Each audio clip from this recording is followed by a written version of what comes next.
Desde Monterrey, Nuevo León, México, para el mundo de habla hispana, hablemos, hablemos claro. Uno de los clásicos, de cuyo nombre no quiero acordarme, hace tiempo me comentó que el fin último de todo gobierno es hacer feliz a su pueblo. Que un presidente de un país que no puede hacer feliz a toda costa a sus ciudadanos es un mal gobernante. En el caso de México y de Andrés Manuel López Obrador sobre este tema, ¿qué le dicen los números al director de Saba Consultores, Salvador Borrego, a quien hoy le doy una fraternal bienvenida a Hablemos Claro? Adelante. Gracias, Antonio, un gusto como siempre estar en esta entrevista de los miércoles. Bueno, desde ese punto de vista o haciendo válido ese criterio que planteas de que los gobiernos son responsables de la felicidad de la gente, pues entonces diríamos que este es un gobierno exitosísimo. Excelente. Excelente. Pero tendríamos que decir también que el gobierno de Enrique Peña Nieto fue un gobierno también excelente y que el gobierno de Felipe Calderón también fue un gobierno excelente y que todos los gobiernos que hemos tenido han sido excelentes, lo cual por supuesto es absurdo. Y entonces si eso es absurdo significa que el criterio ese pues está bastante cuestionable. Esto es, el tema de la felicidad es un tema que no está sujeto a el desempeño de un gobierno. Es cierto que puede afectar un poco, es cierto que tiene un impacto determinante, pues lo que hace un gobierno, y de hecho que en este gobierno hemos podido notar, pues, que los límites constitucionales que se le pensaban a la presidencia, pues dependían más que de la fuerza del Estado, de la, digamos que, voluntad, sí, de los escrúpulos del presidente en turno, sí, la vergüenza. Y entonces, pues si de pronto tenemos un presidente que no tiene mucho de eso, pues entonces resulta que los límites que se estaban pensando que eran infranqueables, pues se rompen. Y entonces las consecuencias de ello, pues ahí están a la vista. Pero en el tema, pues, que estamos comentando, es interesante que la felicidad en México, yo tengo años, décadas de estar midiendo ese dato, siempre ha estado en niveles altísimos, arriba del 95%. Hace muchos años yo tuve la oportunidad de conversar con una persona hindú cuando yo estudiaba en Estados Unidos, en Dallas, en la Universidad Metodista del Sur, o Southern Methodist University, si se quiere en inglés. Y entonces, este compañero se llamaba Bosmia. Bueno, los nombres de los hindús son impronunciables, entonces siempre cuando llegan a Estados Unidos se ponen un nombre que sea pronunciable, ¿sí? Y él se llama Bosmia.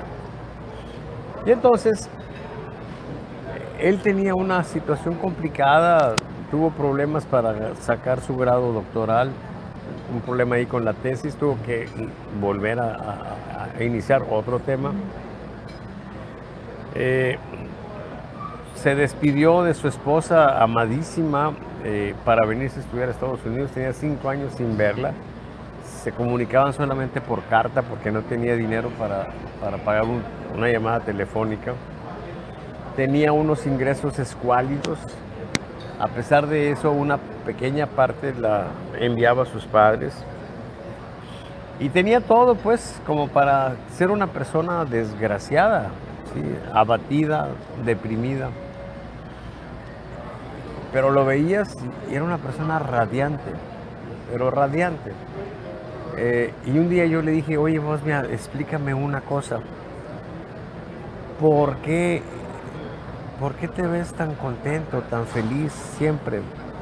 a pesar de que las condiciones en las que vives, pues a muchos nos inducirían más bien a la depresión, al desencanto, a la amargura.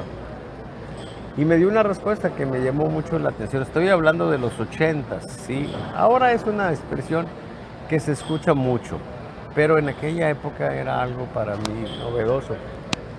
Me dice, es que en la cultura nuestra, en mi país, bueno, la India es un mosaico también de, de, pues de culturas, ¿sí? De algún modo, de subculturas. Pero me dice, para nosotros la felicidad no es algo que se alcanza o se logra, ¿sí? O se tiene. Es algo, me dice, que se decide. Y entonces, con esa idea yo dije, bueno, es interesante preguntarle a la gente si se considera una persona feliz. Y entonces desde hace muchos años hemos medido esa variable y la sorpresa es que el porcentaje, como ya comenté, es elevadísimo.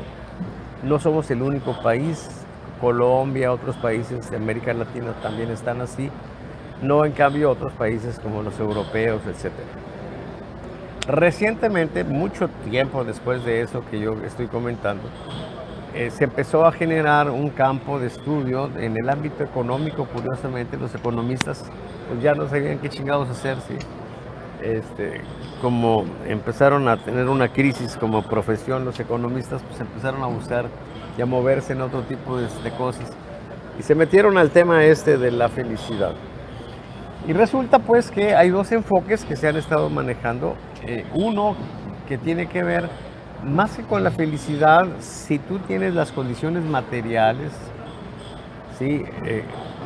Institucionales, para ser feliz.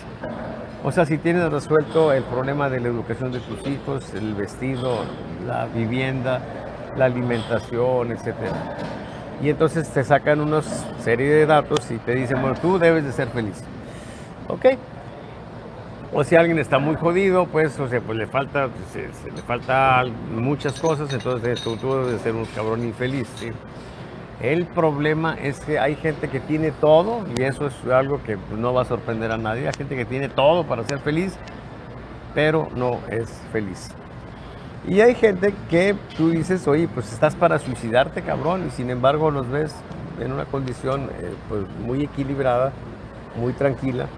Y se puede decir, incluso si les preguntas, ellos te dicen, yo soy feliz, tengo muy poquitas cosas, pero esas poquitas cosas que tengo las agradezco y me hacen feliz.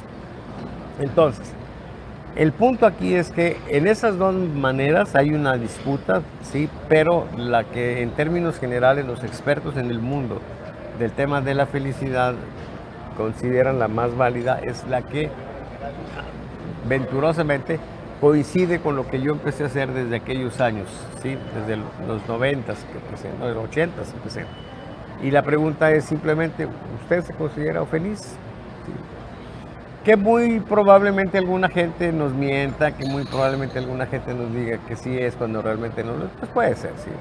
Pero el número que tenemos es que 90 y tantos % de las personas se considera feliz. Es una variable que muy difícilmente se mueve, ¿sí? Tiene que pasar algo realmente muy descorazonador, muy complicado para que se mueva. Y entonces es lo que tenemos, Antonio, un país que a sí mismo se considera feliz. Y bueno, es tarea de los expertos en esto darnos una explicación.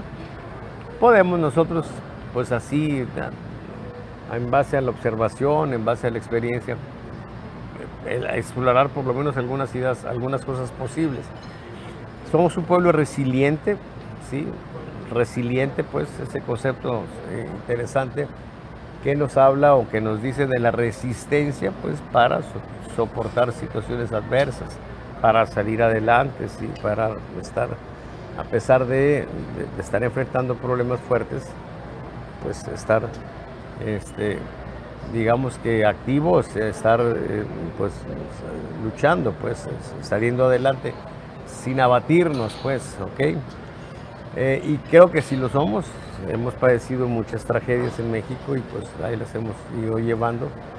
Ahorita mismo vivimos en un contexto de tragedia, ¿sí? El tema de la inseguridad, Terrible. Nos genera una cantidad de muertos, de zozobra, etcétera. Pero el tema de salud también, o sea, la cantidad de muertes que hemos tenido por falta de medicamentos, por la inadecuada atención al tema de la pandemia. Y entonces, bueno, pues tenemos esa situación. Y entonces, pues, en resumen, yo descalificaría eso, sí, yo creo que no es la forma, al menos en México, de juzgar si un gobierno está haciendo bien o no las cosas. Aunque sí es cierto que en la Constitución en Estados Unidos viene ahí que un propósito de los gobiernos es la felicidad de la gente. Y creo que nuestra primera Constitución, la primera versión de la Constitución, que un poco se copió de allá, estaba ese tema. Y luego ya lo quitaron, ¿sí? Pero ese es un tema, pues, interesante. Dentro de los grupos religiosos, yo siempre he conocido, tengo la certeza de que para ellos el camino de la felicidad es la esperanza, de que después de la muerte vamos a tener nuestra recompensa. Entonces seamos felices porque nos espera la recompensa.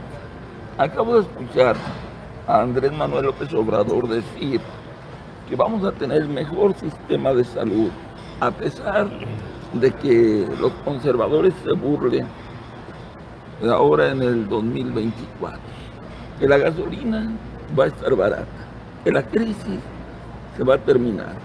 ¿No será parte de esa esperanza que ha generado López Obrador?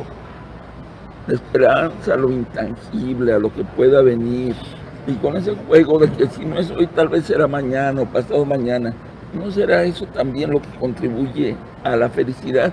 Porque imagínate nada más sentarnos a pensar, en la época de Peña Nieto, la gasolina valía 18 y feria.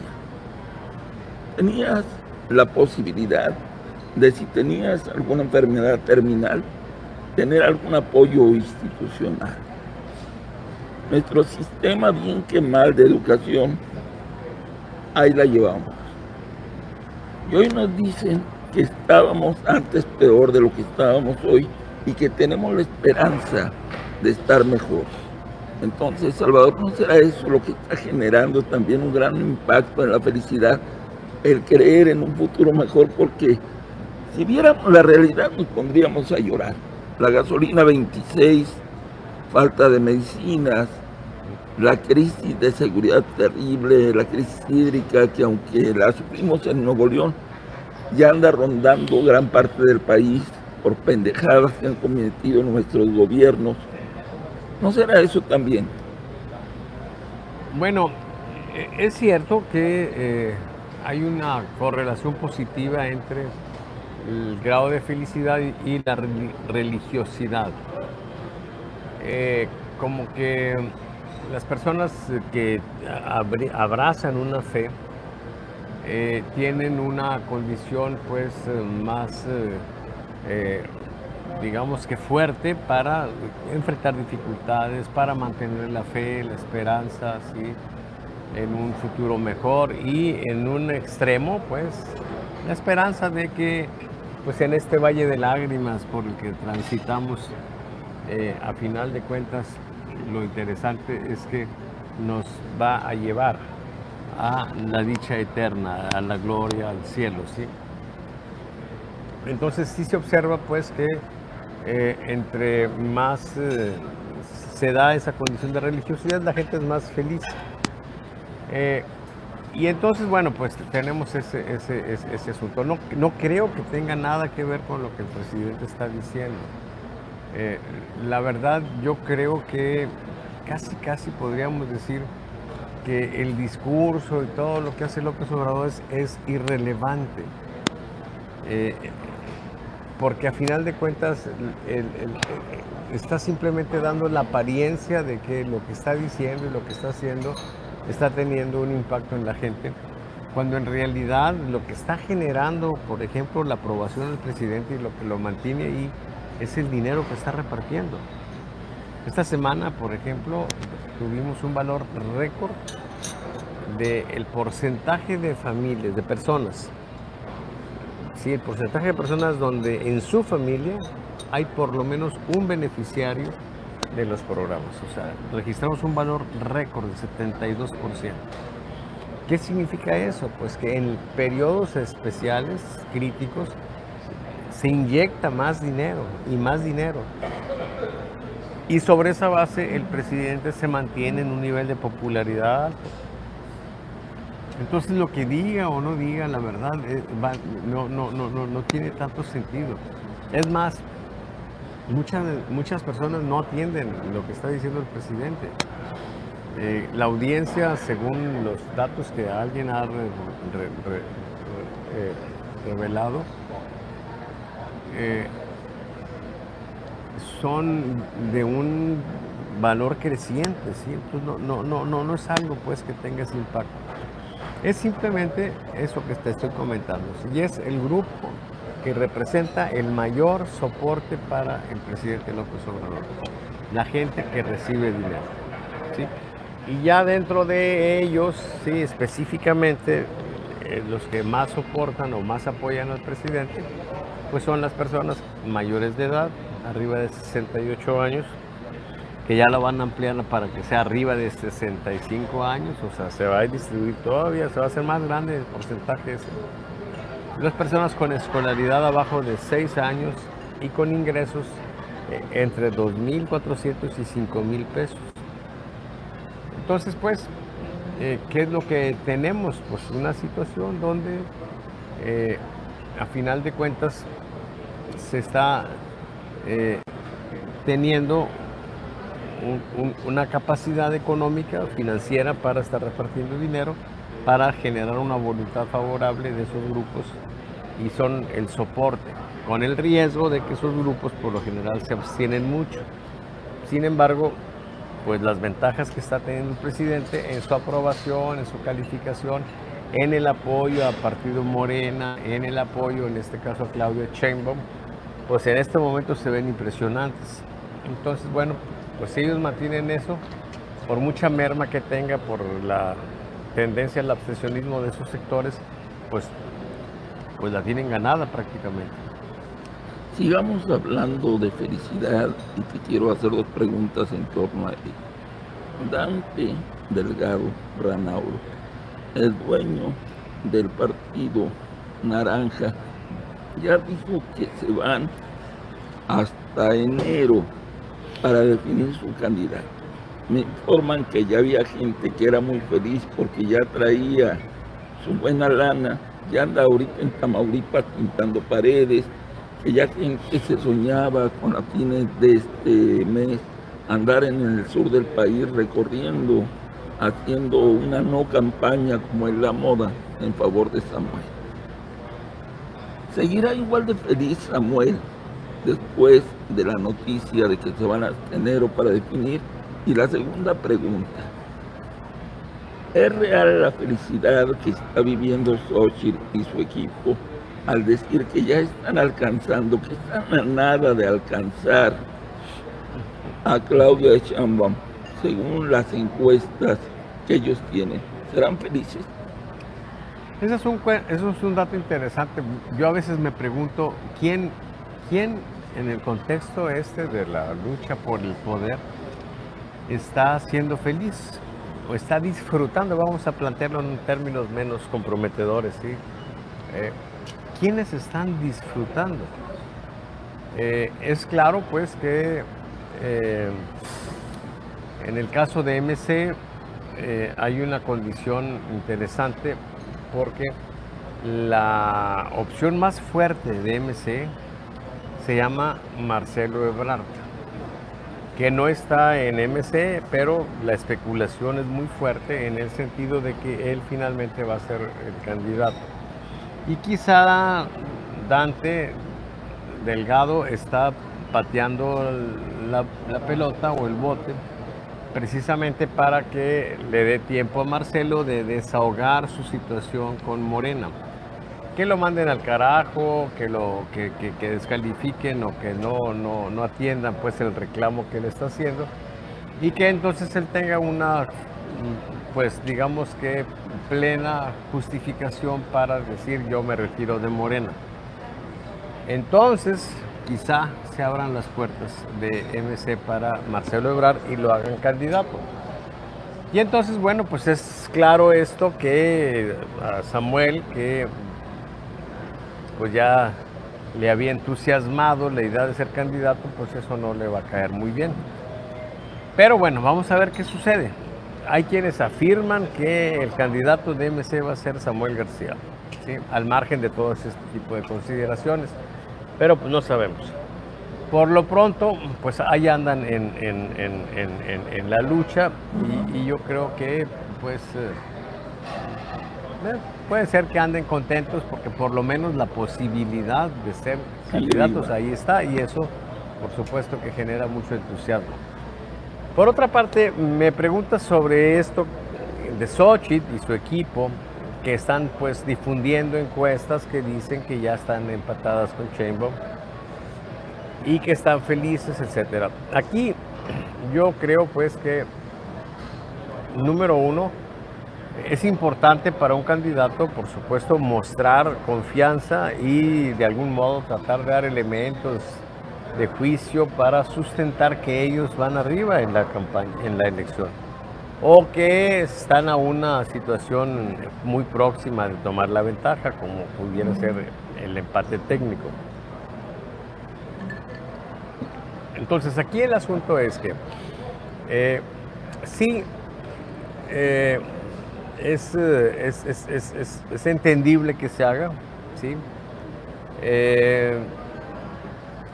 Pero en el caso este particular, los números que nosotros tenemos y que han sido consistentes, lo que indican es que la diferencia entre las estimaciones o la intención de voto para Sheinbaum, que ya proyectada, ¿sí? O están indecisos y todo eso, queda en 70%, versus lo que tiene Xochitl, que es como 20-21%, versus lo que tiene Samuel, que es como 7%.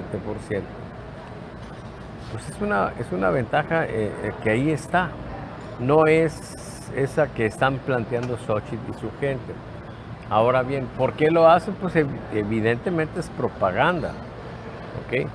Y yo lo que creo es que si ellos y Xochitl y su equipo están haciendo esa propaganda, bueno, se entiende porque cuando la gente le empiezas a vender esa idea y se convence, pues puede ser que algunos duden de su decisión de apoyar a Sheinbaum y quizá pues se pasen a apoyar a Xochitl o por lo menos digan pues yo ya no sé y pasen al rubro de los indecisos, no sabemos. Pero el punto aquí pues es que ellos pueden utilizar eso, por supuesto, para su beneficio, para ganar adeptos. El punto aquí es que si ellos están perfectamente claros, quiero decir Xochitl y su gente, que lo que están haciendo es mentirle a los electores, ¿sí? Con el propósito de tener un beneficio electoral, ¿sí? Si están conscientes de que pues es lo que están haciendo, ¿sí? Utilizar propaganda, utilizar datos falsos, contratar a una empresa pues que se preste a esa vulgaridad pues de alterar resultados para favorecer a una persona, a un cliente. Bueno, ok, si están conscientes de que están haciendo esa pinche cochinada, ¿sí? En el propósito de avanzar bajo el principio filosófico de que pues dicen que en la guerra el amor, y podríamos agregar, y en la política todo se vale. Ok, está bien. El problema es que a veces los candidatos se creen sus propias pinches mentiras. Y entonces ocurre un fenómeno. Porque si ellos, en lugar de decir estamos jodidos, tenemos que hacer esto para ver si avanzamos un poco, están plenamente conscientes de la situación, ¿ok? Están mintiendo, plenamente conscientes de que lo están haciendo, plenamente conscientes de que están simplemente haciendo propaganda, ¿ok? Pero saben que la situación está complicada y tienen que andar buscando la manera de efectivamente revertir las cosas, ¿ok?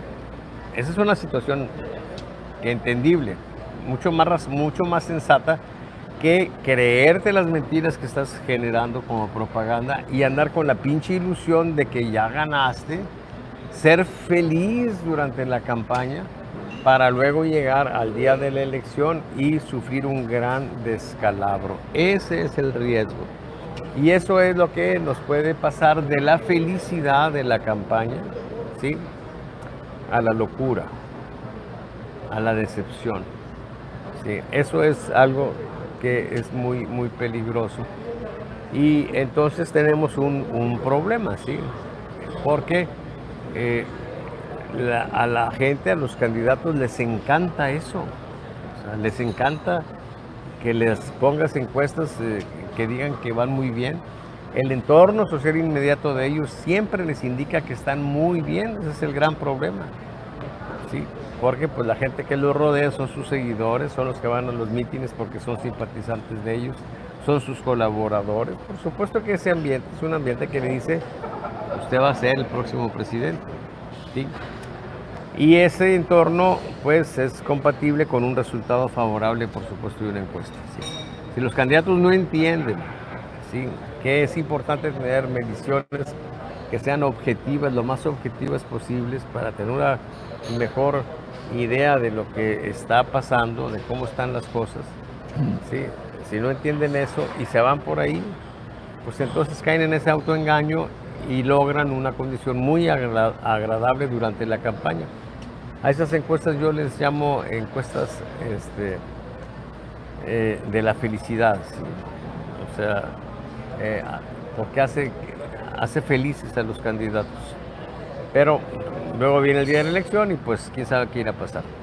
A veces ganan y entonces se quedan con esas fantasías y luego llegan al gobierno y las pendejadas que anduvieron proponiendo en la campaña, ¿sí?, creen que la gente las avala y las siguen haciendo.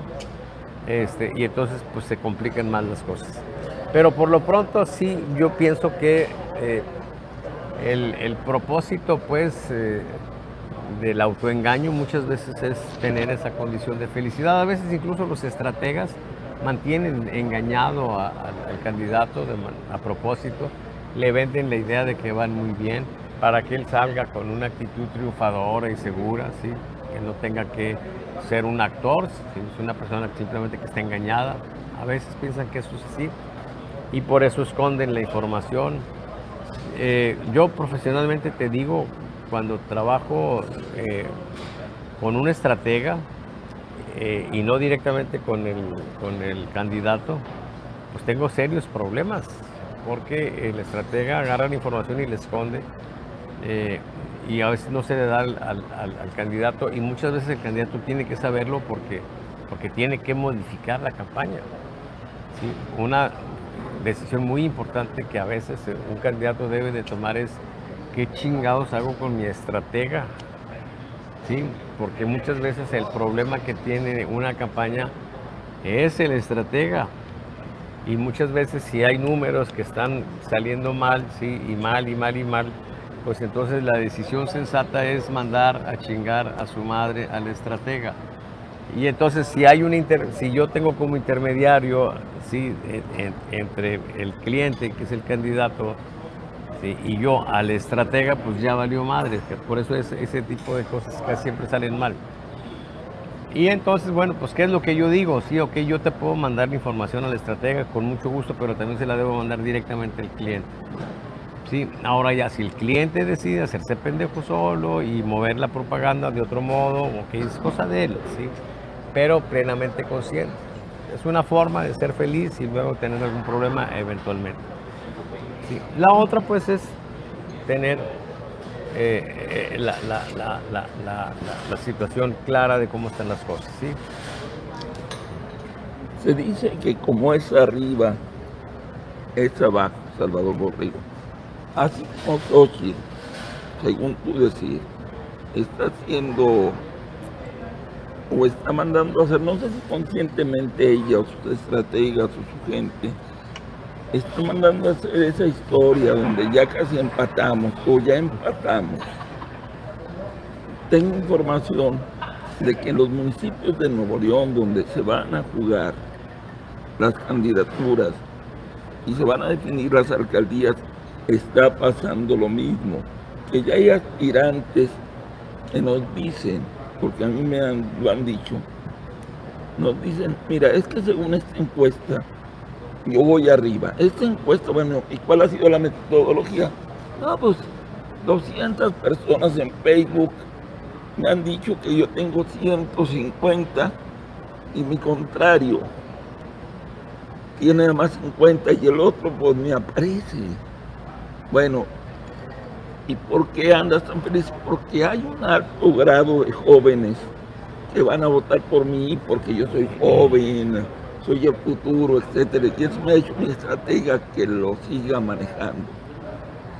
¿Qué futuro le ves a este tipo de estrategias y a este tipo de encuestas donde yo abro una página de Facebook, le pongo encuestas mamalonas y empiezo a subir y a decir, ¿por quién votaría usted para ser alcalde de X municipio? Y luego ya se la lleva un candidato. Mira, eres bien chingón. En este Facebook me han dicho que tú eres el mejor candidato. Esta moda, ¿cómo la calificas tú, Salvador? ¿Y qué consecuencias crees tú que les pueda traer a los aspirantes? Bueno, el problema de hacer encuestas así en las redes sociales es que la gente responde a voluntad, ¿sí? O sea, ve ahí o le llega y responde a voluntad. Ok. El problema es que, en términos generales, sí, como va a estar ahí la información, los que van a tener más intención de contestar son las gentes más politizadas. Y entonces tenemos el problema de que hay sectores amplios que no van a estar representados.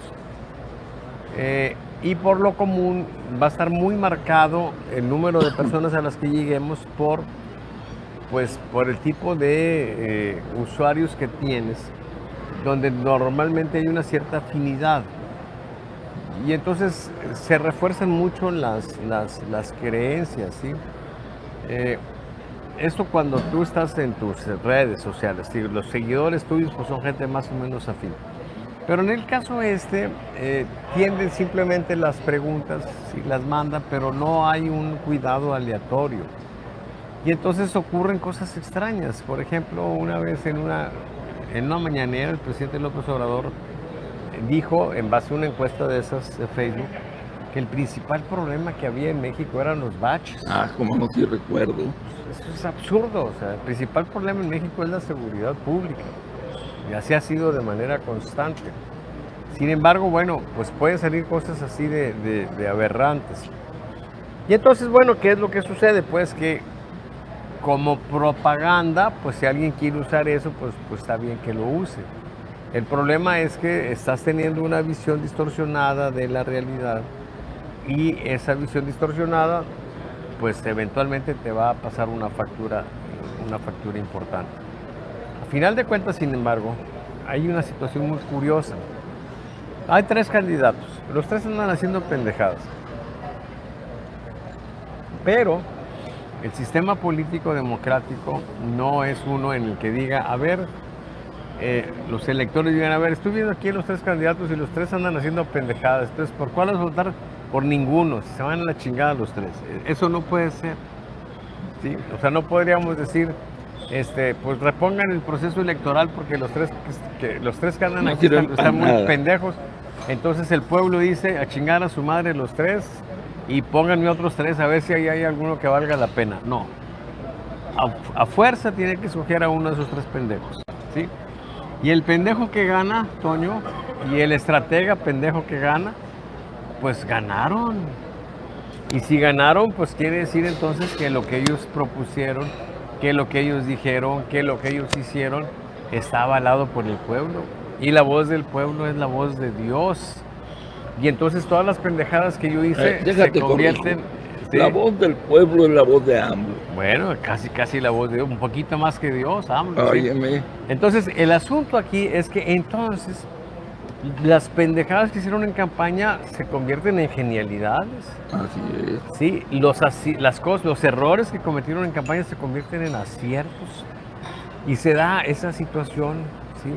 Donde luego de repente salen y dicen, no, yo gané, yo fui estratega de este y gané aquella campaña y aquella campaña. Pues siempre va a haber algún pinche ganador, ¿sí? Entonces, bueno, es lo que tenemos, pues, que se da ese fenómeno propagandístico y se dan, pues, ese tipo de situaciones que, bueno, pues no son garantía absoluta de derrotas y tampoco garantía absoluta de triunfo, en ningún caso lo tenemos, pero sí son formas muy distorsionadas de visualizar las cosas. O sea, las muestras deben de ser aleatorias. ¿Qué significa eso? Que tú no lanzas a ver quién quiere contestar algo. O sea, no va el encuestado no va a la encuesta, al encuestador. Si el encuestador va al encuestado. O sea, nosotros sacamos una lista de números telefónicos, por ejemplo, y les llamamos a esa lista de números telefónicos, ¿sí? O si usamos muestreo por conglomerados geográficos, tomamos la cartografía del INEGI, donde tenemos en una ciudad las manzanas enumeradas, sacamos una muestra aleatoria de números y luego vemos la manzana que corresponde a cada número de la muestra y a esa manzana vamos a entrevistar a la gente. Ese es el procedimiento de aleatorización.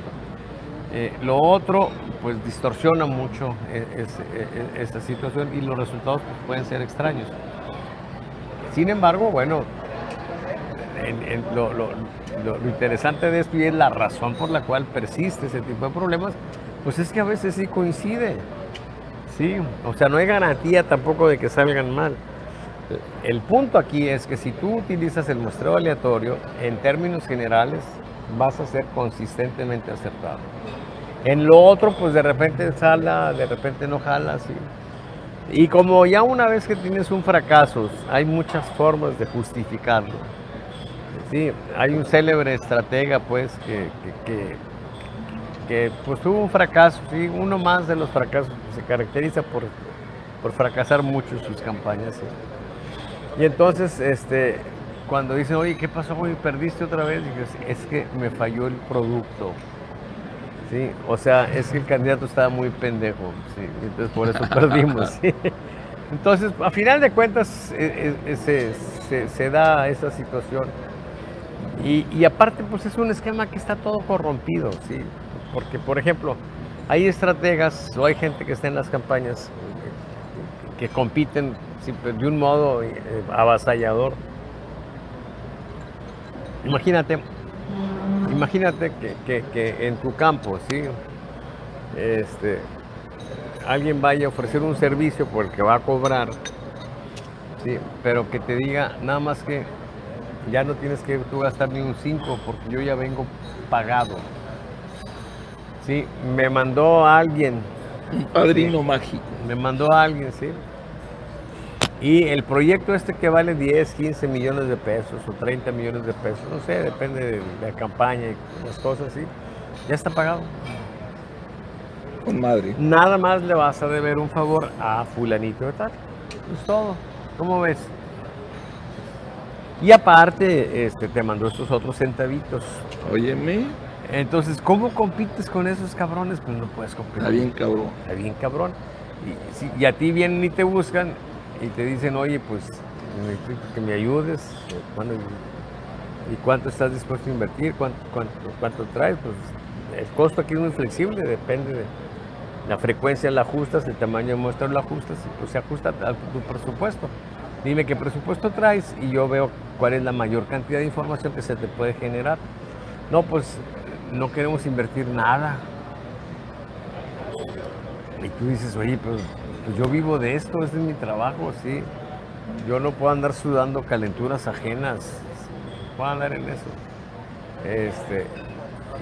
Pero eso no te hace feliz. Pues no me hace feliz, sí. Pero ese es el problema, pues. Oye, déjame, te comento, sí. Hay otros que están peores, te dicen, ayúdame y cuando yo llegue vas a administrar junto conmigo la abundancia. Ah, bueno, claro.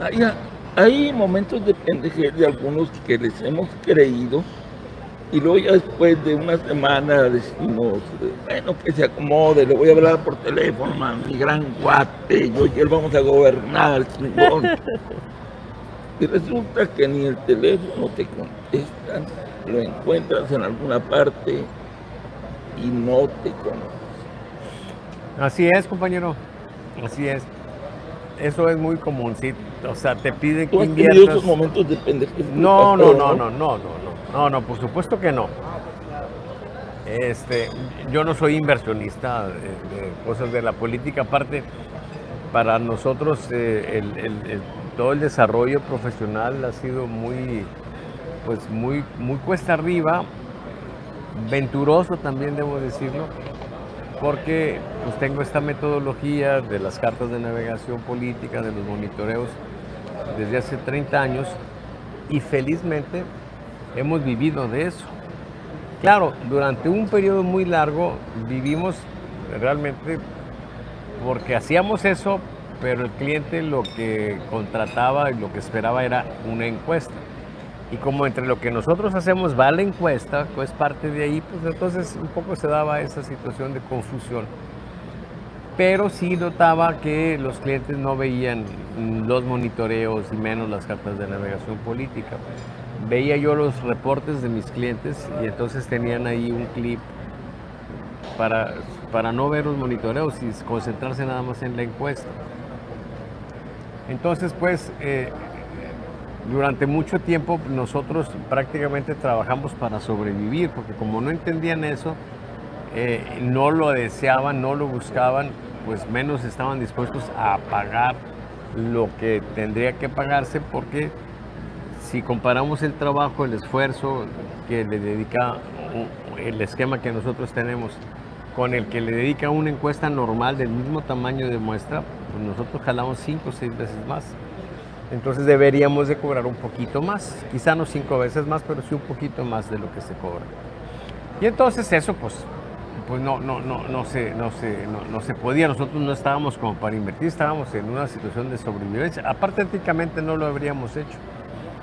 Pero durante muchos años estuvimos prácticamente como el coronel Buendía, pues que vendía pescaditos de oro y los cambiaba por monedas de oro, que fundía para hacer nuevos pescaditos. Así estuvimos haciendo los pendejos durante muchos años. Un círculo vicioso de pendejos. Hasta hace poco la gente me empezó a decir, oye, pero quiero los hipocentros, quiero las cartas de navegación política. Y entonces ya con esa comprensión de unos cuantos que son mis clientes, pues ya entendieron también natural que el costo fuera un poquito mayor, ¿sí?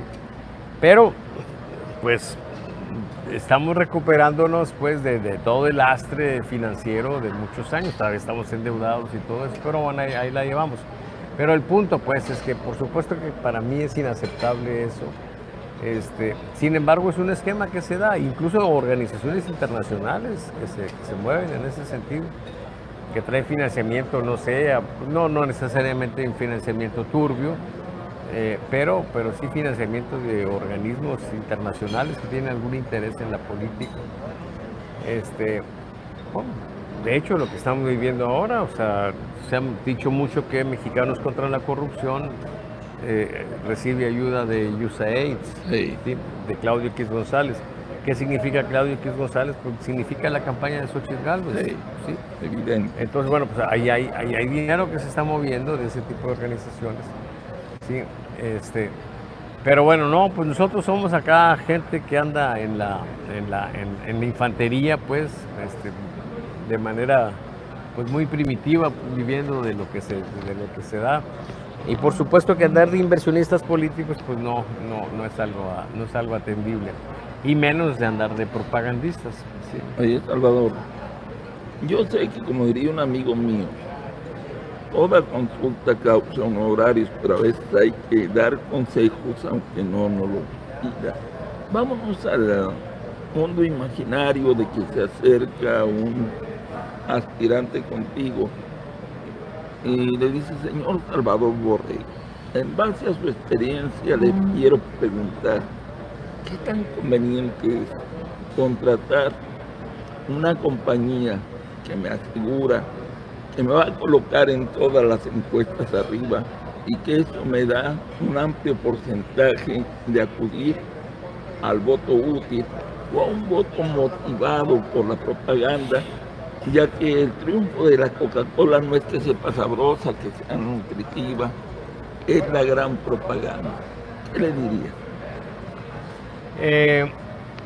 Bueno, que la Coca-Cola tiene éxito porque es sabrosa, sí, no tanto por la propaganda. Pero claro, por supuesto, la propaganda ahí está, sí, hay que estarle recordando a la gente Que la la Coca-Cola es Coca-Cola sabrosa, más sabrosa. para Sí. que no se le olvide. Así es. El punto aquí es que, por supuesto que eso es hacerse pendejo solo. Durante esta campaña yo rechacé en 2 ocasiones la propuesta de trabajar precisamente en este esquema, de trabajar para uno de los precandidatos o uno de los que contendieron para la presidencia, que querían una cotización. Les di la cotización, cuesta tanto. Oye, ¿estarías dispuesto a ser entrevistado por algunos medios nacionales, unos 5 o 6 medios nacionales? Yo encantado. Oye, pero necesitamos que nosotros salgamos siempre arriba.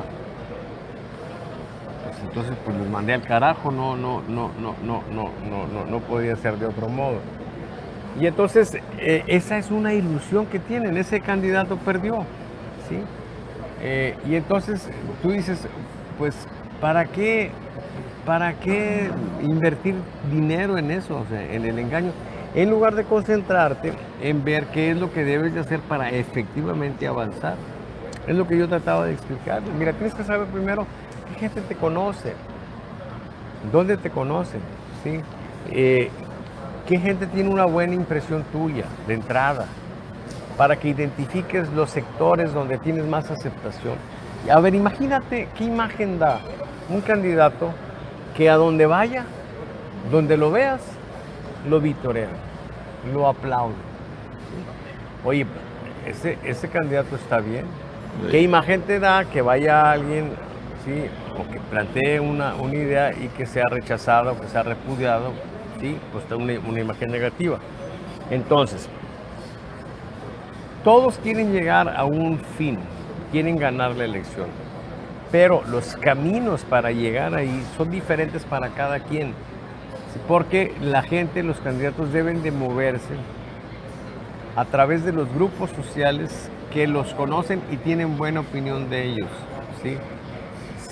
Si esta metodología se robustece, entonces empieza a identificar grupos donde estás fuerte y grupos donde estás débil. Grupos donde estás fuerte de manera consolidada y grupos donde estás débil de manera consolidada. Entonces, ¿cuál es la estrategia? ¿Sí? ¿Cuál es la estrategia? Pues puede ser cualquiera. Vas a decir esto, vas a decir esto, otro, este va a ser el discurso, etcétera, sí. Pero la exposición tuya a los grupos sociales, ¿sí?, debe de ser muy cuidadosa. Debes de navegar, por eso yo le llamo a esto cartas de navegación política, debes de navegar por las aguas tranquilas, que son las aguas donde tú eres bien visto, donde tienes fortalezas. Y debes de evitar los sectores sociales donde tu situación no es nada grata, ¿sí? O sea, son aguas pues complicadas, procelosas, que debes tú de evitar, por ahí no transites. Hay un ejemplo, la elección de Roberto Madrazo. Yo tenía las mediciones y tenía identificado a los estudiantes como un grupo donde él tenía una pésima imagen. Bueno, yo no sé a quién chingado se le ocurrió de su campaña que uno de los primeros actos de campaña importantes fuera en la Universidad de Puebla. Va a la Universidad de Puebla, le va pero de la chingada, y prácticamente eso marcó ya la campaña, no la levantó nunca. Entonces, esas cosas tienen que cuidarse. Y no es una solución para cada quien universal. Tienes que medir, tienes que tener pues definidos esos grupos que de repente pueden ir cambiando para que tú tengas, número uno, un discurso adecuado, porque si tienes el propósito de mantener a esos grupos, ¿sí?, o de incrementarlos, ¿sí?, pues tienes que ver en qué está pensando la gente y tener una idea de cómo son esos grupos, cuál es el discurso de esos grupos, qué mensajes mandar, cómo debe ser la forma de esos mensajes. En fin, hay mucho trabajo en esto, pero sin la base sólida de conocimientos sobre dónde están las fortalezas y debilidades de los candidatos para que transiten por donde están sus fortalezas y eviten moverse por donde están sus debilidades, entonces pues vas a tener una eficiencia más, digamos que limitada, ¿sí? Eso es muchísimo más valioso que andar haciendo propaganda, ¿sí? Y sin embargo, bueno, lamentablemente pues no es lo común. Pero ahí van las cosas poco a poco entendiéndose. Déjame te leo una pregunta que se me hace interesante y creo que en ninguna de nuestras emisiones, ni en este espacio, ni en la mesa guerrillera, las hemos analizado. Jesús Alejandro dice, pregunta para el señor Salvador Borrego. ¿Cómo se comporta la estadística cuando existe el factor de la compra de votos? ¿Sí afecta o no? Es una pregunta muy interesante, porque pudiera pensarse que sí incide de manera así muy destacada, pero cuando vemos las encuestas, ¿sí?, previas a la elección y luego vemos los resultados, ¿sí?, en términos generales, ¿sí?, al menos en los estudios que nosotros hemos hecho, hay una consistencia, o sea, los resultados normalmente son como estaban ya anticipados. Es claro que hay muchas encuestas de propaganda, ¿sí?, y cada candidato trae una encuesta que dice que va a ganar él. Okay, pero bueno, esas si las quitamos, si las hacemos a un lado, nosotros lo que sí podemos observar es que hay una cierta consistencia y cuando no es así, hay una explicación muy clara de por qué no fue así, ¿verdad? Por ejemplo, alguna vez en Quintana Roo, en una elección en Cancún, pues yo le entrego el reporte, tenía varios días de estar insistiendo al gobernador que tenían que atender ahí algunas cosas y le digo, pues ten cuidado porque mañana podríamos perder. Y dice, pero ¿cómo? Aquí está la encuesta, tenemos 12 puntos de ventaja, ¿por qué es que vamos a perder o que podemos perder? Digo, porque ha estado sucediendo en los últimos días un embate muy fuerte de guerra sucia contra la candidata del PRI. Y mira los monitoreos, o sea, el candidato opositor está muy estable, pero la nuestra va para abajo.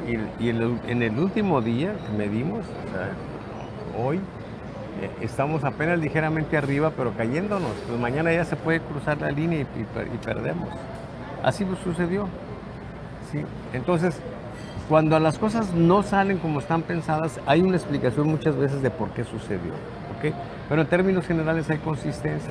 En conclusión, y aquí está la respuesta, sí es cierto que hay muchas irregularidades, sí es cierto que hay muchas marranadas, sí es cierto que hay muchas compras de votos, sí es cierto todo eso, pero no las hace un solo partido, las hacen todos. Y al hacerlas todos, ¿en qué se traduce eso? Pues en que de algún modo se anulan unas con otras.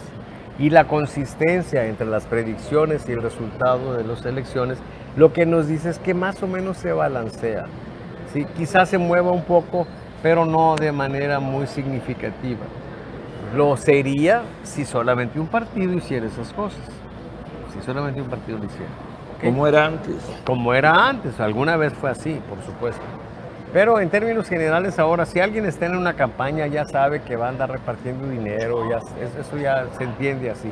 A pesar de que es un delito grave, ese tipo de cosas, es un delito grave, pero todavía no hay nadie en la cárcel por eso, ¿sí? A pesar de que se ha hecho una bola de barbaridades. Pero esa es la explicación que yo tengo, ¿sí? O sea, aquí en la política, pues la opción que se tomó fue en el dilema, pues, aquel que se plantea en aquella película que se llamaba Los Tres Alegres Compadres, donde está Andrés Soler con Pedro Armendáriz y Jorge Negrete, sí, jugando cartas. Y dicen, bueno, para empezar, sí, vamos a jugar como caballeros o como lo que somos. Sí, y aquí en el caso de la política juegan como lo que son. ¿Sí? ¿Y qué es lo que son? Bueno, pues gente que está buscando el poder, como acaba de decir el señor presidente, a como dé lugar. ¿Sí? Cueste lo que cueste, hagan lo que hagan. ¿Sí? Pues, esa es la instrucción. Y entonces en ese contexto, pues cada quien va a hacer lo que pueda. Y la oposición va a hacer también lo que pueda, ¿sí? Y va a ser marranada y media también, ¿sí? Así va a ser. Ojalá que dentro de todo este contexto de irregularidades salgamos finalmente de una crisis y tengamos un gobierno que pueda trabajar con cierta tranquilidad, ¿sí? Pero de que viene una rebambaramba, pues está ya a la puerta. Oye, Salvador Borrego, entonces es una pendejada traer un fajo de billetes y decirle a uno de los estrategas, vete al mercado y cómprame votos porque quiero ganar la elección. Ya no funciona así. No, pero aquí hay una situación, ¿sí? Es una pendejada en parte porque, ok, ya no te permite ganar, pero si no lo haces, seguro vas a perder. Ah, ya. ¿Sí? O sea, es la diferencia en una idea. ¿Sí? Cuando la gente se confunde, mira, te voy a poner un ejemplo. ¿Sí? Hace muchos años, algunos de nuestros amigos que nos ven seguramente lo van a recordar, que teníamos, cuando salieron los radiorelojes eléctricos, era una gran novedad, tenían despertador, un despertador muy potente, ¿sí? Que por fuerza nos despertaba, ¿sí? Y entonces éramos felices, pero había un problema. Si durante la noche se iba la luz, entonces pues el radio reloj se desconectaba y ya no nos despertaba. Entonces cuando teníamos nosotros un compromiso muy importante y teníamos que depender del radio reloj para que nos despertara, pues nos íbamos con mucha angustia. Entonces mejor íbamos y le dábamos cuerda al reloj que teníamos, el Wex Clock, ¿te acuerdas? Para que una campana ahí nos hiciera un ruido y nos despertara. Ok, ¿qué fue lo que hizo una compañía? Pues le generó un módulo al radio y le puso pilas para que esas pilas hicieran que aún si se cortaba el flujo eléctrico, el reloj siguiera funcionando y el despertador accionara. ¿Ok? Y entonces generó una tranquilidad. En ese momento, el que puso las pilas, la marca de radio que puso las pilas, lo que hizo fue establecer una ventaja competitiva. ¿Cómo? Aquel que por primera vez usó una encuesta, ¿sí? Y dijo, una encuesta mentirosa de propaganda, tuvo un beneficio, sí. Ejemplo, en el 2000 con Fox, ¿sí? Sacó una encuesta horrible, ¿sí? En todos los medios, ¿sí?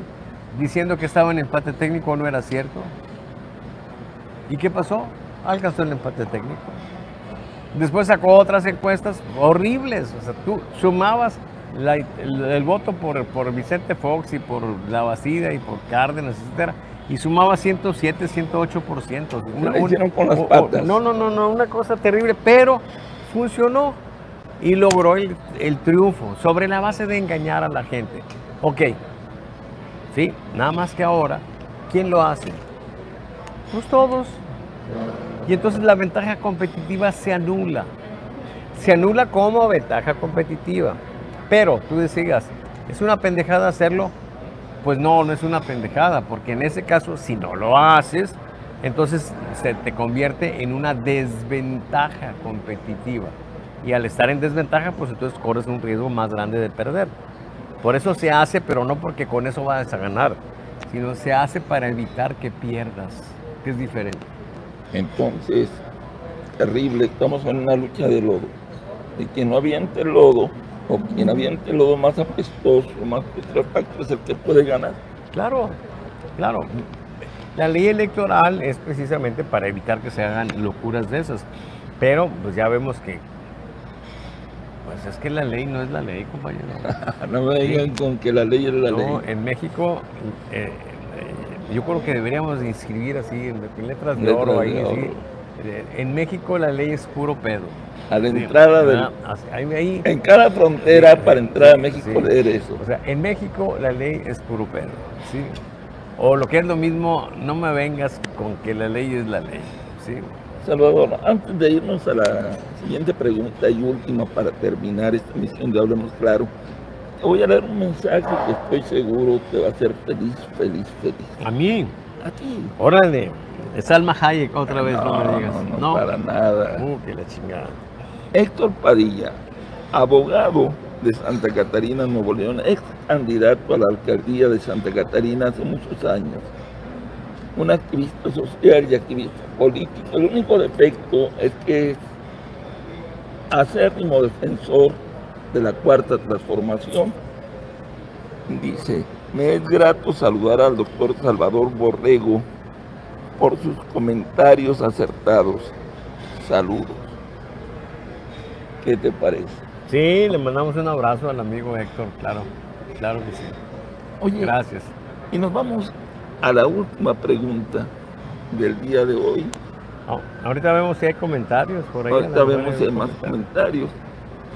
Salvador Borrego, ¿cuál será ahorita el grado de felicidad del equipo de Claudia de la Cuarta Transformación y del gran señor de Palacio Nacional cuya palabra es ley y puede transformar, su palabra puede ser un bálsamo que transforme la mentira en verdad? ¿Cuál será el grado de felicidad rumbo al 2024, con las encuestas que hay, con el análisis en general? Adelante. Bueno, yo creo que la gente de Claudia Sheinbaum tiene razones de más para sentirse muy contenta, muy esperanzada. Los números pues, son muy holgados. De hecho, la tiene tranquila Claudia. Mira, hay un fenómeno muy interesante porque Claudia ya no sube, pero pues está en un nivel, digamos ya en un contexto de tipo electoral, en un nivel del 70%. Y Xochitl está en una situación similar, pero al revés. O sea, Xochitl ya no baja, o sea, ya no puede bajar más. Pero no está subiendo. No está subiendo, sí. Pero esta semana la tuvieron bajo metralla con el tema de su tesis, ¿sí? Para ingeniero. Y lo que alguien pudo haber pensado es que iba a tener un descenso y no baja, o sea, no se movió tampoco. Entonces tenemos una situación interesante porque para Claudia es muy difícil ya subir y para Xochitl es muy difícil ya bajar. El reto, por supuesto, de Xochitl pues, es avanzar, ¿ok? Y el reto de Sheinbaum es no bajar. En ese contexto pues se da la situación que yo creo que es muy esperanzadora para Claudia.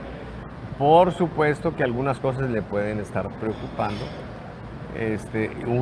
Yo creo la fundamental es que de pronto el presidente se le compliquen las cosas, que haya factores, incluso pudieran ser externos, que propicien una crisis económica, una crisis social, ¿sí? Y que eso pues termine arrastrando a Claudia. O sea, yo creo que para ellos eso debe ser una angustia, ¿no? Desde ese punto de vista, yo creo que deben de tener, vamos a decirlo, una alegría y una felicidad, digamos que moderada o cautelosa, ¿sí? Pero tienen razones para estar esperanzados en que van a salir adelante. Por supuesto, esto que te estoy diciendo puede cambiar de un momento a otro, sí, dependerá de todo lo que vaya sucediendo durante las semanas que siguen. Pero yo creo que por ahí iría la cosa. Por parte del presidente, yo creo, la verdad, que el presidente no ha sido feliz nunca. ¿Sí? Él no ha tenido la sabiduría suficiente para precisamente disfrutar. Nada más imagínate, el discurso de él sigue siendo un discurso de reclamo, sigue siendo un discurso de resentimiento, de queja, ¿sí? En lugar de disfrutar el poder por el que tanto luchó, lo que ha estado haciendo es echar culpas, es estar criticando, es estar llorando por un fraude supuesto que le hicieron en 2006, cuando nosotros, yo seguí la elección del 2006, o sea, por 3 años de manera muy puntual. esa elección se perdió porque se apendejó, ¿sí? Y se apendejó puntualmente de mediados de marzo, 16 de marzo, cuando el asunto de la chachalaca, pero todo se veía ya muy claro para un triunfo irrefutable de López Obrador. Y entonces, bueno, él no ha logrado superar esas amarguras, ¿sí? Es un caso de alguien que pudiendo ser, pero feliz a plenitud, ¿sí? Es una persona amargada, ¿sí? Es una persona que está confrontándose con todo y es sobre todo una persona que está comprometiendo su futuro, porque con todo lo que ha hecho el presidente, con los resultados terribles que tiene su gobierno, con cuestiones de orden criminal como el manejo de la pandemia, ¿sí?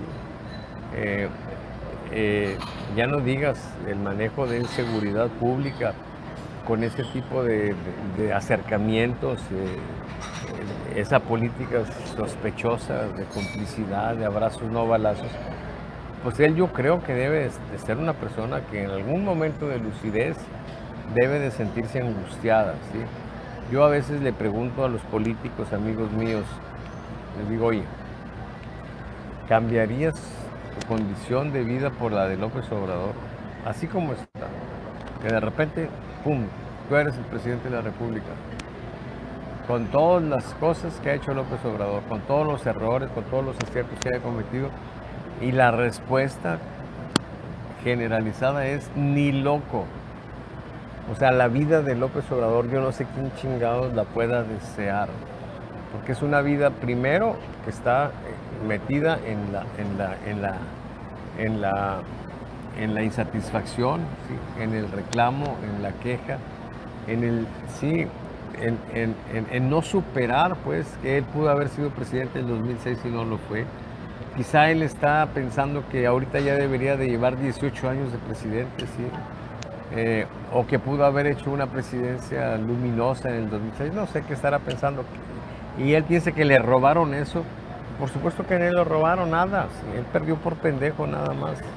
No hay otra alternativa, no hay otra explicación. Y entonces no supera eso, ¿sí? Genera sus propias fantasías, sus propias mentiras, pero está viviendo una situación pues en la que, mira, simplemente el tema de los muchachos de Ayotzinapa ya se le indigestó, ¿verdad? Lo explotó al máximo ese tema. Lograron un portento de comunicación política, porque imagínate, sus amigos los Abarca son los que mandan matar a los muchachos. El gobernador era su otro cuate de su mismo partido también, ¿ok? Y lograron en un portento, te digo, de comunicación política, lograron que el responsable era Peña. Prácticamente ahí lo derribaron. Sí, ¿cómo? Entonces, ahí luego fue una utilización de que vivos se los llevaron y vivos. El sacerdote Solalinde, sí, desde casi luego dijo,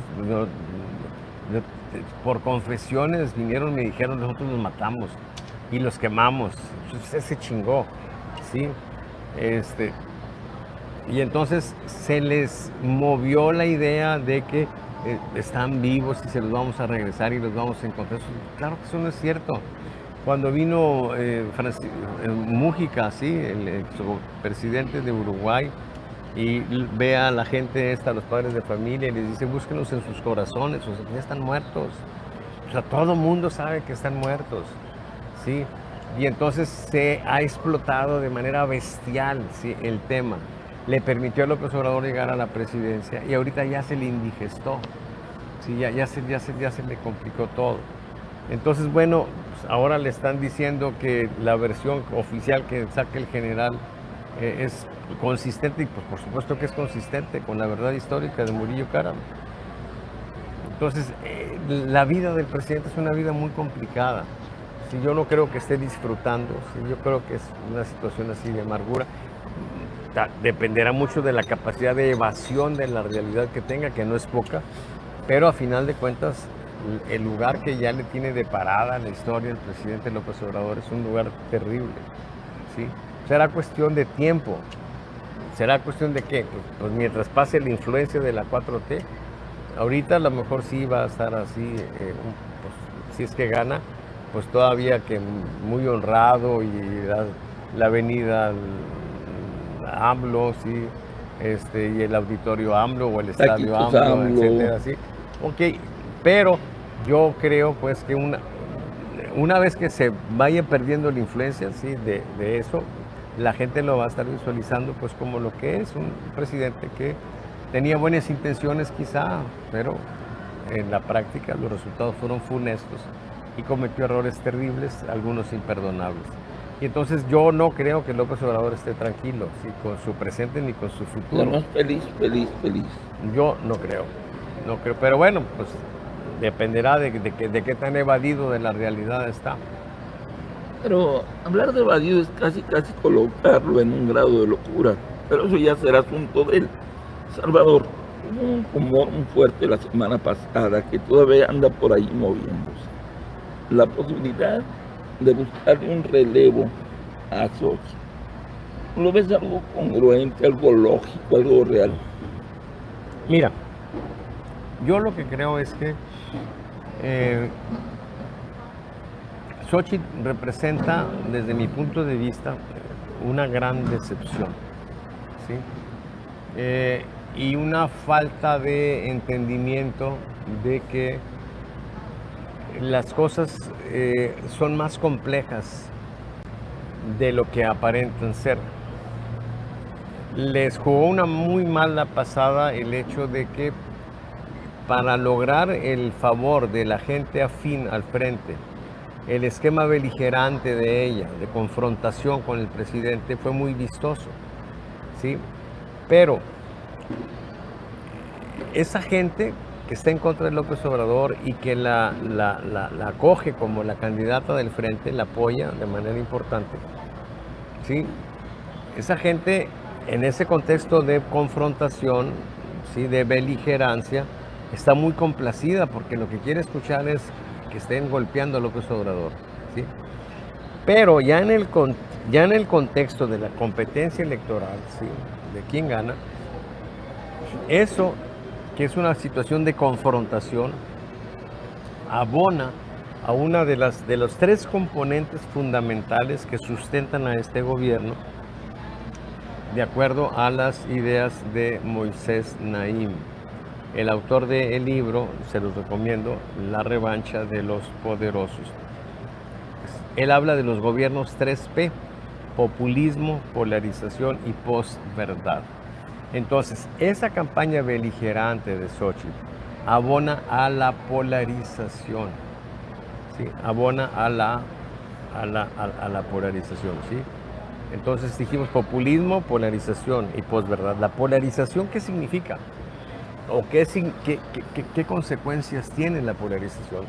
Pues que la gente está simplemente atenta a cuál es el polo al que yo pertenezco, cuál es el polo al que pertenece esa persona, y si es de mi polo, entonces esa persona me cae bien, esa persona es atractiva, esa persona es buena, esa persona es inteligente, es sabia, y si no es de mi polo, entonces esa persona es una persona corrupta, ¿sí? Es una persona ladrona, es una persona malintencionada, es una persona torpe, pendeja, etcétera, fea, en fin. Entonces, ¿cuál es el punto aquí? Que ya no tienen efecto los datos, la historia, la información, ya no tiene sentido nada, solamente en qué polo estás. Entonces, si tú entras en un esquema de polarización, ¿qué es lo que va a significar? Si tú abonas al tema de la polarización, pues que cada quien se va a quedar en su pinche polo. Nada más que el polo que tiene la oposición está muy chiquito comparado con el polo que tiene el gobierno de López Obrador, ¿sí? Y su candidata. Entonces, pues, si tú sigues con la idea de estar confrontando al presidente, entonces simplemente estás cavando tu tumba. Si los estrategas deberían de entender que, bueno, ya ganamos, ya tenemos la candidatura, ahora tenemos que cambiar la estrategia, ¿sí? Tenemos que buscar un esquema lo suficientemente inteligente para lograr ganar adeptos entre los del otro polo, o por lo menos mediatizarlos, por lo menos que no vengan y voten en contra y que tampoco voten por allá, que se abstengan o hacer algo. Sí, pero eso representa un reto intelectual mucho mayor. ¿Cómo voy a comunicarme con ellos? ¿Y cómo voy a manejar la situación del presidente? O sea, son preguntas muy interesantes, pero tienes que ir avanzando en una situación donde tú puedas ser efectivo en explicarle a la gente, del modo más claro posible los engaños, ¿sí? Particularmente el engaño fundamental de este gobierno. ¿Okay? Si eso no se entiende, entonces va a seguir en ese contexto de polarización y pues va a ser una derrota que puede ser terrible. Yo no descarto que el resultado de la elección sea un resultado donde efectivamente Morena gane carro completo, donde tenga mayoría calificada en las dos cámaras y donde antes de irse el presidente logre su propósito de que los jueces sean votados popularmente, lo cual significa que ganarían sus jueces, ¿sí? Porque, bueno, de nuevo, en el esquema de polarización, pues si hay un candidato y ese candidato es afín a López Obrador, ¿por quién van a votar? Pues por él, ¿sí? Y entonces tendríamos un poder judicial, unas autoridades electorales, etcétera, todo democráticamente, ¿sí? ¿Qué significa democráticamente? Los de López Obrador, en el contexto que vivimos actualmente. Entonces, así está de ese tamaño el riesgo, y yo lo que veo en los seguidores de Xóchitl es algo muy parecido a lo que se ve en los seguidores de López Obrador.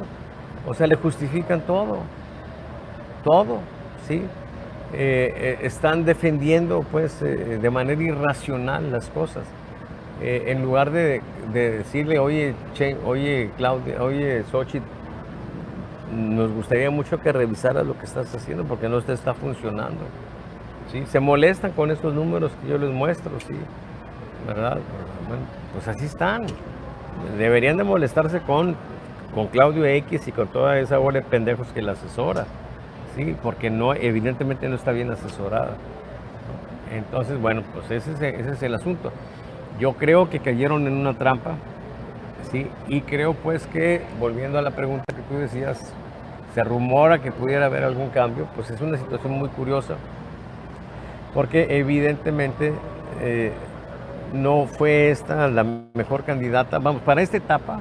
Es curioso, mira, para la etapa que seguía era mucho mejor candidata Beatriz Paredes, porque Beatriz no estaría confrontándose, tendría un discurso elegante, para empezar, estaría, pues, digamos que avanzando en un discurso que podría ser atractivo a la gente. Faltaría que utilizara una estrategia adecuada también, pero por lo menos los rasgos de personalidad de ella eran más propicios para poder tener una mejor condición electoral. ¿Sí? O sea, Xóchitl vino a ser una versión y tal vez no más refinada, ¿sí? Pero en términos generales una versión similar en cuanto al esquema de confrontación de Lili Téllez, que era la exquisita candidata, la más deseada por Morena, porque una mujer que apoyara, que confrontara tanto, pues fortalecía este esquema de polarización. Y la polarización significa triunfo para Morena, o sea, no significa otra cosa. Entonces se tiene que buscar otro esquema, se tiene que hablar con especialistas para que expliquen muy bien cómo se debería de ser. Y bueno, no sabemos si la personalidad de Xóchitl dé para ese tipo de cosas. A lo mejor no. Y entonces pues ella va a seguir con su esquema. Y bueno, pues sus seguidores, que son 20%, son suficientes para que por donde vaya, si se mueve adecuadamente, la aplaudan y le digan presidenta, presidenta, presidenta, ¿sí? ¿Ok? Si ella se cree y sigue ahí, bueno, pues puede ser feliz durante la campaña, ¿sí? Pero el día de la elección se puede encontrar con una realidad terrible, muy triste. Y bueno, pues en esas están. Yo creo pues que el riesgo de que las cosas le vayan mal y que se pueda poner a alguien, pues lo veo la verdad un poco pequeño, porque no creo que la gente del frente esté de acuerdo en que haya un reemplazo en la candidatura, ¿sí? En todo caso, yo creo que el PRI, viendo por su supervivencia, porque esto que está pasando puede arrastrar al Frente y al PRI y al PAN a todos a una situación de abismo. ¿Sí? Entonces puede ser que de pronto ya no digas, mira, ¿sabes qué? Yo ya no tengo interés. Bueno, si tengo interés, por supuesto, me encantaría ganar la presidencia, pero ya sé que no la ganamos. Pero ahorita la lucha ya no es esa, porque Xochitl nos puede arrastrar a perder el registro como partidos. Sobrevivir. Bien, entonces, ¿cuál es la prioridad? Sobrevivir. Y entonces, ¿qué hacemos? Pues nos traemos a Beatriz. Con Beatriz a lo mejor agarramos 10, 15, 20 puntos, sí, suficientes para estar vivos como partido. Y a lo mejor con eso nos vamos a contentar. Y habrá significado un fracaso en el Frente, que además es un fracaso clarísimo, porque el Frente siempre estuvo ahí. A ver, ¿cuál era la condición del pinche Frente para mantenerse unidos? Que la candidata fuera Xochitl. O sea, nosotros, PAN y sociedad civil, vamos con el PRI, con el pinche PRI corrupto, con ese pinche PRI despreciable, ¿sí? Vamos en alianza, siempre y cuando la candidata sea de nosotros y ellos pongan dinero para la campaña, porque ellos tienen presupuesto. Ah, chingado, que a toda madre, ¿no? ¿Verdad? Entonces, la bronca es que nunca hubo una realmente unidad, ¿sí? un propósito común. O sea, cada estaba jalando para sus propios pinches intereses. Igual que los putos esos que andan ahí en el Frente Amplio, que han estado siempre, que antes era va por México y sí por México y la chingada, pues andan buscando sus negocitos. Y ahora están ahí sus negocitos y como están muy pendejos en general, pues ahí andan conduciendo a la pobre de Xochitl pues, por empezar la chingada. ¿Ok? Y entonces de repente puede ser que el PRI diga, a ver, esto ya se chingó, esto ya se chingó. Entonces vamos a romper con el Frente y nosotros ponemos a nuestra candidata, que es Beatriz Paredes, y vamos a ver qué ganamos, pero por lo menos podemos estar confiados en que lo sí, perdido, lo vamos salga. a mantener nuestro registro. Eso puede suceder. Yo veo que las cosas se están moviendo así, y bueno, pues sabrá Dios qué irá a pasar, sí, pero dicho de otro modo, pues si yo fuera Lito, ahorita, o exigía que hubiera una real cohesión, una buena situación de propósitos, que ya está bien cabrón que haya, o mejor romper, la verdad. Te reculabas aunque te digan Sí, no, pues es que si las cosas no funcionan no puedes cerrar los ojos a eso. Mira, están sacando encuestas, las pinches encuestas mismas, son los mismos cabrones, hombre. Las mismas encuestas que decían que Anaya estaba ya a punto de alcanzar a López Obrador. Jamás fue cierto eso. Pero hay pinches encuestólogos que te sacan esas mamadas, ¿sí? Ok, no es cierto. Y ahorita está de 20 a 70, ¿cuánto hay? 50 puntos. O sea, está bien cabrón. Sí, Ponle tú que hay demasiado. merma y lo que tú quieras. Bueno, bájale 15, bájale 20 puntos. ¿Cuántos? Todavía quedan 30. O sea, ¿cómo le vas a hacer? Es un camino muy largo y muy Está pesado. bien complicado. Y ahí andan en puras pendejadas. Ay, que ahora me quedé en la casa. Olvídate de esas mamadas, hombre, esta chingadera no pegó, no tuvo efecto. Si no tuvo efecto, ni para qué le muevas. O sea, y no tuvo efecto porque se desactivó la pendejada que estaba haciendo el exdelegado, ¿sí? Cuando López Obrador dijo eso, ni madre, por ahí no vamos. Pues Y no se entendió. acabó. Ya se acabó el tema. Entonces, bueno, eso es lo que yo veo. Oye, Salvador, para mí, ya para cerrar esta emisión, es importante, y tengo que reconocerlo, nosotros hemos sido los pendejos porque nos dejamos subir a la cancha de lucha de López Obrador y él nos puso la regla de la confrontación. Tírame madrazo, yo te los devuelvo, al cabo yo tengo más fuerte, tengo el poder del gobierno federal. Y entre más me pegues, todos mis seguidores más me van a adorar. ¿Cuál sería? Y déjenme, le doy un consejo pendejo a Xochitl. ¿Cuál sería una solución? Ignoren, anulen a López Obrador. López Obrador no existe. Existe una aspirante contraria a Claudia Sheinbaum.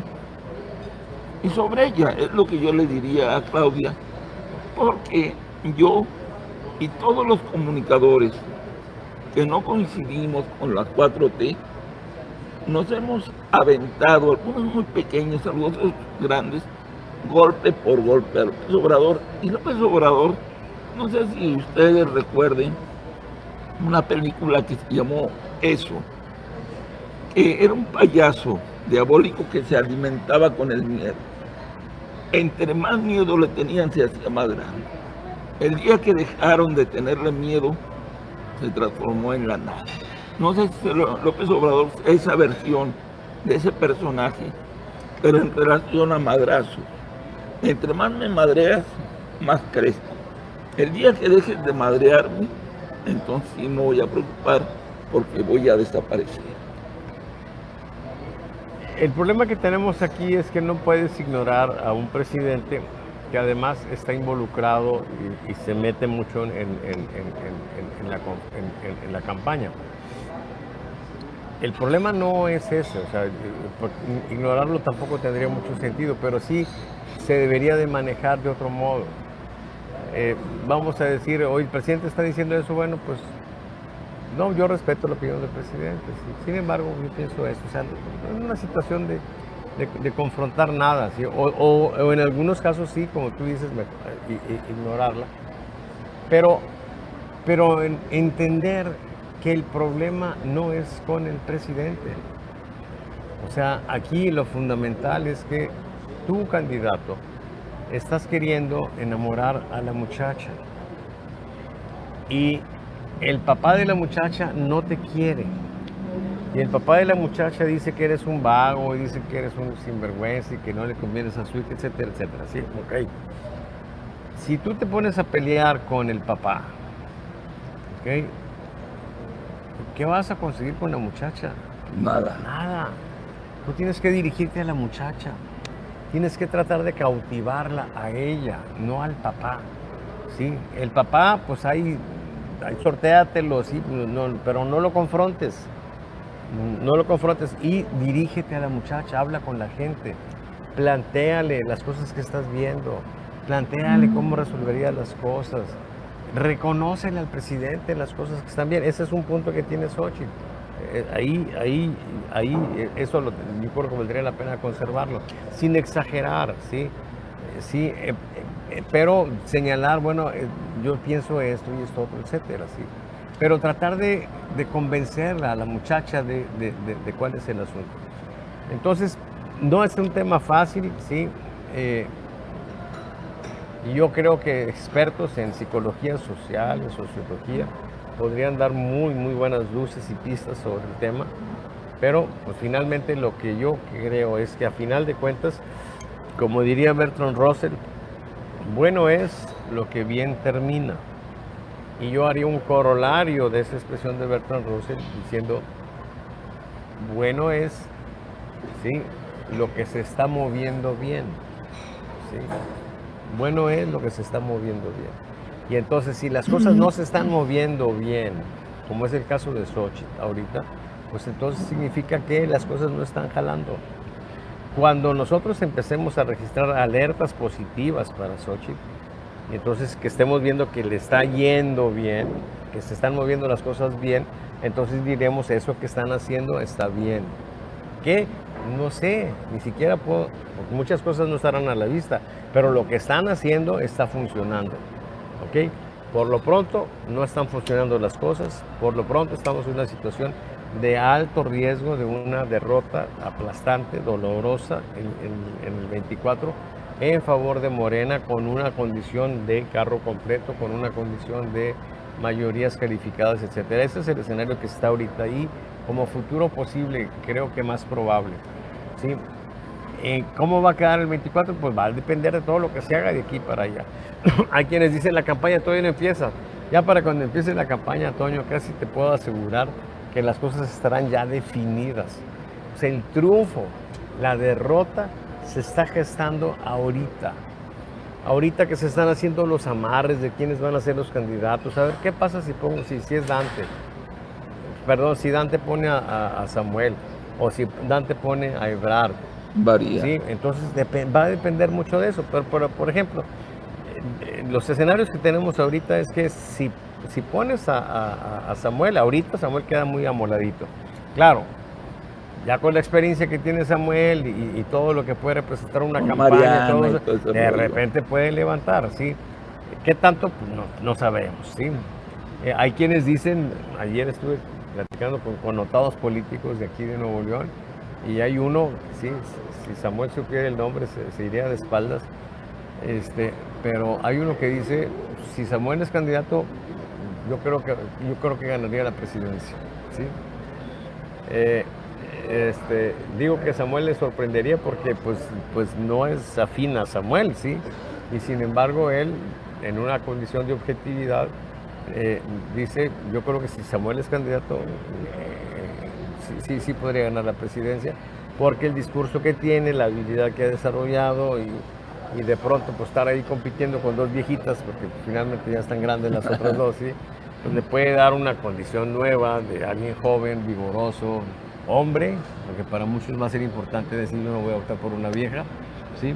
Pues puede ser, se puede armar. Ahorita si tú ves, por ejemplo, el caso de que sea Ebrard, la otra opción, pues ves una situación equilibrada entre Ebrard y Xochitl, ¿sí? Y Ebrard a quien le quita es a Xochitl, no a Claudia. Y entonces pues se va a conformar la situación. Claro, la evolución puede ser diferente, puede cambiar radicalmente, pero por lo pronto lo que yo pienso es que ahorita se están ya estableciendo los esquemas y una vez que queden definidos los candidatos y todo, pues ya no habrá mucho que hacer, ya van a estar un poco definidas. Yo por eso siempre me he referido a la democracia como un breve espacio, ¿sí? Así como diría Pablo Milanés, ¿sí? Así es. La democracia es un breve espacio y en ese espacio ahí nos movemos.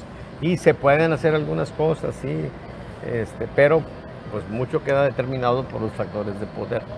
¿Sí? Y en este momento un gran factor de poder, por supuesto, que es el presidente, que ya impuso a su candidata, por supuesto, para Morena, y que trae pues por el callejón de la amargura a la otra que está impulsando la candidatura de Samuel. Sí. Ahí vamos a ver cómo quedan las cosas. Bueno, te comento que en YouTube, en la página de Saba Consultores, Mira qué bueno que tú lo ves ahí. ¿Qué dice? nada más, yo tengo nada más el mensaje de Jorge Guajuja, que nos manda a saludar, sobre todo a Salvador Borrego, y en Facebook tengo ya los demás, yo los leímos. Marisol Zamarrón dice, palabras necias, oídos sordos, y envía cuatro caritas burlonas. O sea, las palabras nuestras son necias. Y bueno, fíjate qué interesante eso, porque oídos sordos, ok, no escuchen. Está bien, no escuchen. Ya lo verán después. Alberto de los Santos, saludos maestros. Wow, muy bien. Imagínate el nivel que nos están dando, aunque ahora con eso de las tesis plagiadas y todo, no sé qué tan agradable es que nos digan maestros o doctores o eso. Meg García, saludos para ustedes.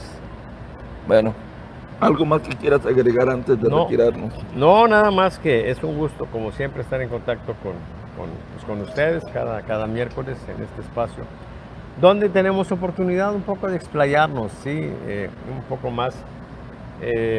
Los otros espacios, la televisión, pues está muy acotado en tiempo, tiene que ser muy breve. Y en la mesa grillera, pues no está acotado en tiempo, pero está muy desparramado, ¿no? Porque pues, hay mucha gente. Pero bueno, esto lo estamos disfrutando, yo creo. Y los riesgos cuando se señalan, ¿sí?